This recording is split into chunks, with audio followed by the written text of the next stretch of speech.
right? No, not big, but she's kind of like. Okay, Don't. let's speak about fashion. You're guys. on camera. Don't talk You're about on anything camera. else. So We were talking about fashion. We were talking about fashion and the What's problems happening. nowadays. and the good that designers things have. too.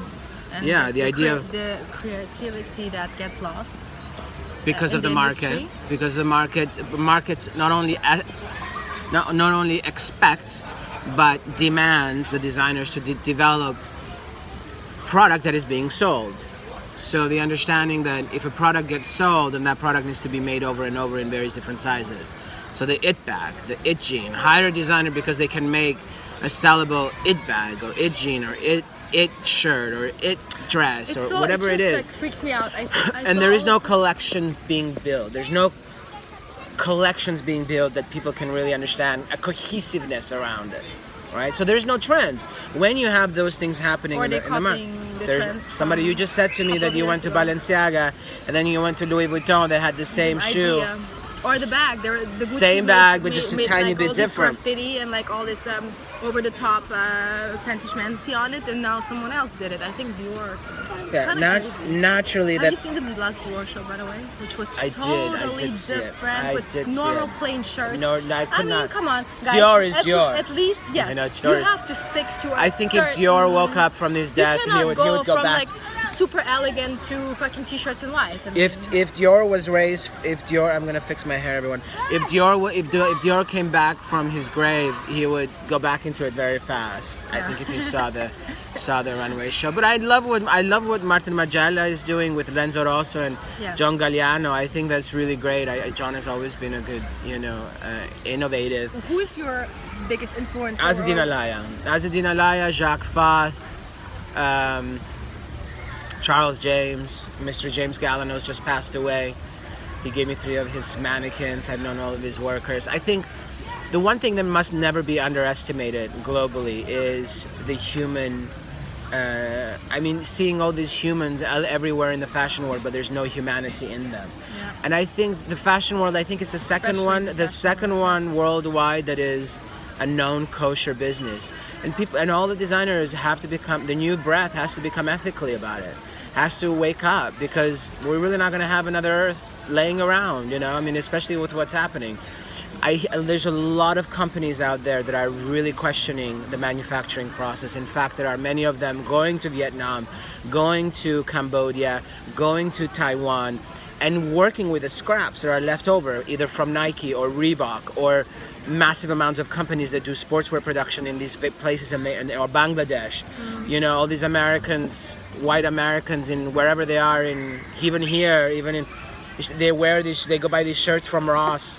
Right. Or from Marshalls, and they never really question that those women that sewed them were Muslim women being paid $60 a month in Bangladesh, and they're wearing this shirt and they never really have a clue what they're wearing, and they're saying all these other things. The other second thing is, in terms of production, a lot of companies, what they're doing is that they're using a non-zero consumption idea, meaning that they'll take the scraps that were left over from Reebok or from Nike, from a big production, and they'll start weaving them or making things out of them, where you're actually using the waste and actually producing more product from that waste. And then Sweden is paying people to fix their own stuff.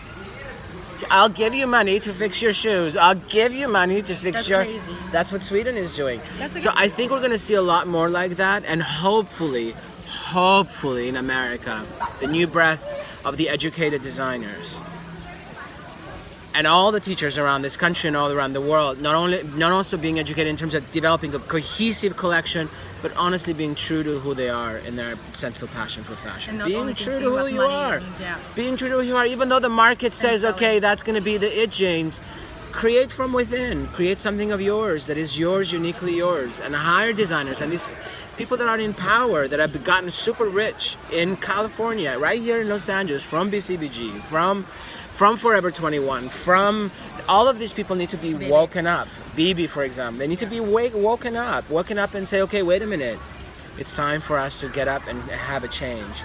And it really is instilled in the family, Because structure, and in the education. You were mentioning brands as well that are specifically globally so big that Massive. that they have the only thing they're caring about is not how they do, it's how they do the clothes or what actually they do as Right. clothes. It's only about selling, and it's only about marketing and selling. It's only about Sales. commercial Sales, making commercial, money. who can do it the fastest, And the fastest and can the do it the cheapest way. possible, and how can I make a buck? So it's not fashion at all. No, it's not what fashion really stands for. In fact, fashion came out and birthed out of the necessity of clothing the human body. If you think of that concept and that ideology, it has to do with the nurturing of our own humanity, our own human self. It's actually quite a sacred task. The problem with fashion and where it went is people that entered fashion did not enter it because of their passion for fashion. They entered it because of their passion for money. And that not just in fashion. I have so many I'm friends. talking across the board. Technology. True. People who have nothing to do with fashion, who don't know any designer when I'm talking Or even to try them. to drape a thing. And they are Or make the a pillow. CEOs of the biggest companies. And when I'm I talking rest to them my about case. fashion and about style and about taste, No clue. they have no clue who Who is it is designing by. anything. The history of fashion, zero. It's only about sales, and they're going to China and they're choosing some random bags, and I'm thinking for myself, like, who the fuck's gonna buy that? But people actually do, and it's Yeah. kind of strange, and it's kind of, I don't know. It is a what weird- it is. And it's a weird the world. good thing about fashion, I don't know if we missed that, is that now we're in a time of change globally. The whole world is globally shifting and changing. And to really enter it now, it's a great opportunity for individuals that are true and honest to who they are as human beings, especially on their passion for fashion, because we need those people. We need those new students that want to do ethical behavior, that want to do kosher production, that want to develop a collection or a line that is not just a disposable line, but it's a long-term line. How do you started to become a fashion designer? Well, again, I mean, my mom was I was born in a prison camp in Albania. Because your story is really quite interesting. Yeah, I was born in Albania in a prison camp, and so we only had one wedding dress. Most of the people that were there were pretty skinny because they worked hard labor. Right. And so all the women that got married with my mom's wedding dress. Well, that's actually All a of them. story. All of them come in and they throughout the years that we were there, 13 years that I was there, at least twice a year they would borrow this dress and come and get ready at my mom's house. My mom had the only ones that had the lipstick and the only one that could do a beauty mark. With I think that pencil, I think stood in our family for like 20 years that she was there. She had one pencil to do an eyeliner. And so I kind of picked it up there a little bit. My grandma used to be actually take wool and make fiber filament and actually weave it into fabric.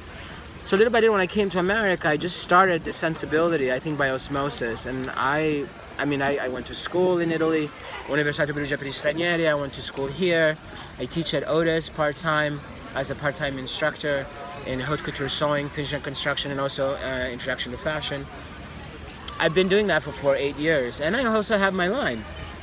I mean, I've been in various magazines, but every time I've come to the point of investment, or every time I've come to the point of finding someone that is uniquely okay with my organic basis, in the end, it's always, we gotta go produce in Bangladesh. We gotta go produce in it's China. cheaper? We gotta go. It's not just because it's cheaper, and it's not the investor's Right, fault. Neither is anybody's fault. It's the way the business schematic is set up. You can't compete. You can't compete if you don't go make it in China. You can't compete with a certain market level. Because of the mass of production. Mass Right, production, so it and goes that back philosophy to- has to shift and change. Getting better deals on prices.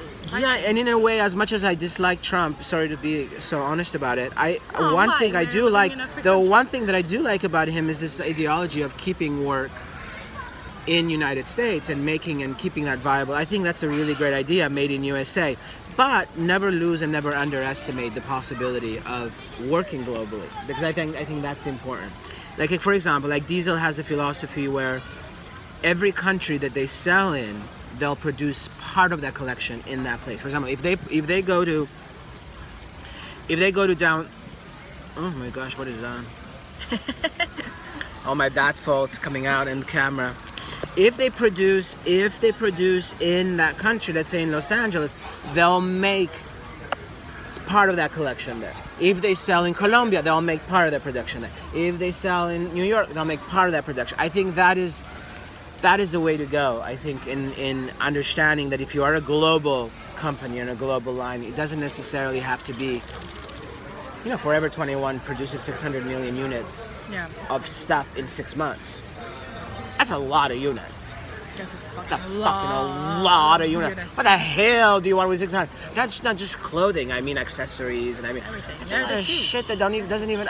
Where do you see in a vintage store a clothing that says Forever 21? They don't even last. They don't even end up at the vintage store. No, of course not. Because You understand what I'm saying? The quality is so bad that you can. Sorry, but it's true that you cannot. It's true. Nothing keep it against with- Forever 21. for years. I send But students that's over why there. it's so We cheap. like them. I mean, you have to decide. Either you We- take a piece right. that stays forever, that you can actually bring to the vintage store, or you can give to your daughter or son in the end of the day, or you take something cheap that will last you maybe 2 months. Exactly. Well, I don't know. I don't know what the answer is. My philosophy since the beginning of it, I was always against fast fashion. Was always creating something innovative, something fresh, something new. Unfortunately, that has quite depleted.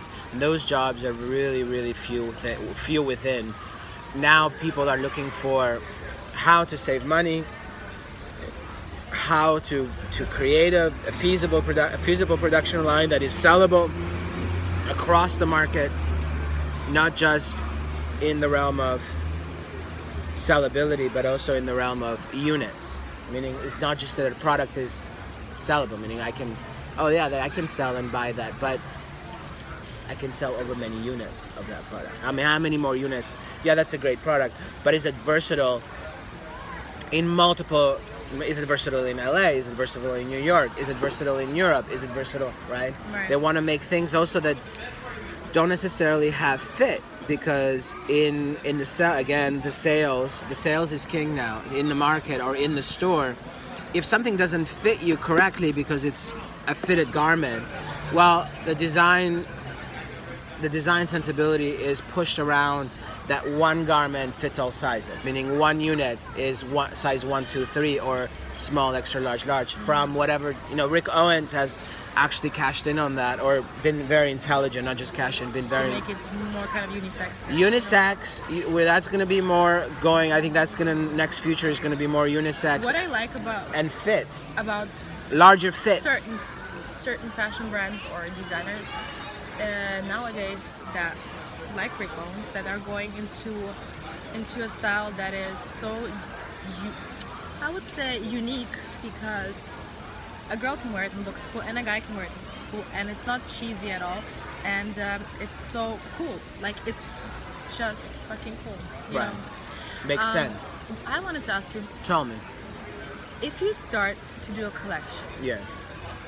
do you get inspired by like different things every time you do it, or are you having a specific style that you always go for? Because if you're a designer, let's say, and you work for Balenciaga or something like that, then of course you have to come up all the time with something totally different, or copy from someone. But what about you? I mean, you're such a passionate designer. So this was the idea in terms of, that's what I was talking from, designing from within. So everyone that enters fashion, like you, has some sort of sensibility, because clothing for us, again, is born out of what? Necessity of clothing the human body. Secondly, our clothing taste, just like food itself, has come from our families. Right. Your grandmother, your mother, your father, your brother, however, inadvertently or divertently, consciously or subconsciously, have affected your sensibility of style. Now, it has changed till now because you've been influenced by other things. But our sensibility comes when we're little. So in terms of passion for fashion, if you bring that out of every individual, like students, like myself, then you have a sense of your own style. I'm not saying that that's not going to change. I'm not saying that that's not going to change. There is a line, And that you will always change, keep correct? continuing. Because it's his sensibility. He's Right. got his own taste because he's designing from within. He doesn't have to go somewhere else and look and say, that's the I'm going to make that difference jacket. between a Rick Owens and, let's say, And that's what we're trying to do. a So Louis Vuitton. when you ask me what do you design, I mean, I get inspired just by tonight, going to church, for example. Today, when we went to church, I get inspired by those words. I get inspired by nature. So I will build a introduction to fashion 101. I'll build a storyboard. I'll bring a design board, create depth into it, and then from those inspiration, whatever they may be, sometimes they're just a poem. Sometimes they're just leaves of a tree. Sometimes it could be a garment that I liked from the century, you know, Right. that a friend of mine has. Very And our inspiring. vintage, right. I love these period movies that are Me so too. inspiring with their garments. Me too. But I fear that our world is going to move away Totally. towards it, and it's already is doing it. And I think more technological fibers are going to come into being. I think more technology built into the garments, like for example, already we're seeing it into jogging wear, where you've got place to put your earphones into the garment, built into a. They're gonna be robots. I mean, I think emotion. We can see that there is T-shirts that are coming out there. They change with the mood of your mood or the color of the sun. You know, all of these are going to be in the process in the next evolution of fashion design. But in the end, remember that clothing came about the necessity of clothing the human body. Whether it's robotic, whether it's a nice fabric, whether it has to do with weather, it has to do with temperature. It has to do with the human body, how it exists. If you're in Alaska, you're gonna have to get warmer clothes. If you're in Russia, you're gonna have to dress warmer, right? So no matter how that comes about, whether it is a fabric that stimulates or articulates or balances out the temperature of the body, I think that's important. I think, again, necessity of clothing the human body has to be the number one element of any designer, because that's what you're doing in the end. Yeah. As much as avant-garde as you can go. I mean, even Alexander McQueen, that he did his runway show, that there were runway pieces, but Alexander McQueen does at the time when he was alive, one of the best male suits that you could possibly buy was an Alexander McQueen jacket. You know, even because they fit correctly. They fit correctly. They push right. Pants, you know. So he was very architectural. well, it was architecture, and also at the And same his time, designs. you know, Savile Row production and production and sewing and construction in Savile Row. You're dealing with educated tailors, people that have done it for a very long time, that understand the human body, that understand how the body moves and shapes. We are not a two-dimensional structure. We're a three-dimensional, moving, bending, shaping. Fashion is also a tactile sensory experience, meaning that you got to touch it, you got to feel it, right? And how we move about it. I mean, you see all these low crotch lines with pants. Do I think it's cool? Absolutely, I think it's fantastic. I love anything that's innovative. Do I think it's practical for the human body? No, because you can't really walk. Well, You then can. if we speak about practical things, I think then we should not talk about But the fashion of girls. But I think it's nowadays. both. I think that's Fashion where for you. girls. I think that's where the new future has to meet. The practicality and the necessity of the human body, and the development of original thought or original design. I think that's where I think the future lies. What I wish, I love individuality. Yeah. And I love if people are not afraid to get inspired and to dress crazy. And I love that. And I love that about actually living in the US. And Right. for me, the US is, I know the US is big, but for me it's Massive. New York and LA.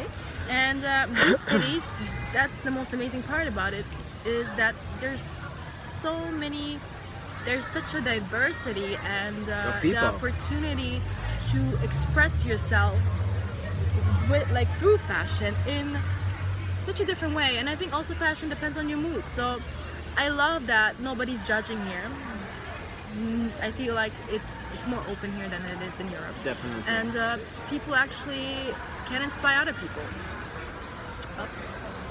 So I think that's great, and I hope I will see this more in the future, that people are actually not wearing. Everyone is wearing like a black T-shirt and black pants or like a gray sweater Or a because jean. it's fucking boring. And I love seeing Individuality. crazy. Yeah, even if some people like it, some people don't like it, but it doesn't matter. Maybe it's inspiring, and I think it's important. And I also do believe, like Azzedine Alaïa said in many of his interviews, that I don't believe in producing 50 collections a year. I feel I need to produce 2 collections a year. You're pushing the designer to become like the market itself by pushing him to the. I mean, I remember John at the time was doing, I don't know how many lines he was doing for Dior, subcategory of Oh, yeah, lines. I saw the movie. You push designers into this craziness where you got to develop all these lines. I mean, of course everything is going to become the same. So I think people have to also be sensitive to creative artists, and they have to allow and open up the space for those creative artists so they can be able to achieve what they're best at, which is developing these unique ways and original ways of clothing the human body. I think that's important. So Thank you, everyone. Thank you everyone, and that was a Next one is going to. That was interesting. This was interesting- not planned. This was not planned. Not planned. We just And came from church. I think that will be my first YouTube post. and Yeah. I think it's very inspiring, and I I thank you know for you. Thank you. talking so much about I it. It was know. actually very cool to hear. Yeah, I So- teach at Otis College of Art and Design, part-time. I have my own collection. My name is Shpetim 0. Please take our classes. Check us out. Liliana is one of the best supermodels ever. Not only a fit model, but runway model, and knows how to actually handle and move in clothing, which is very difficult to find. Thank you. So guys, Thank you. stay tuned, and soon we're gonna More to come. do more videos. Yeah. Bye from LA. That'd be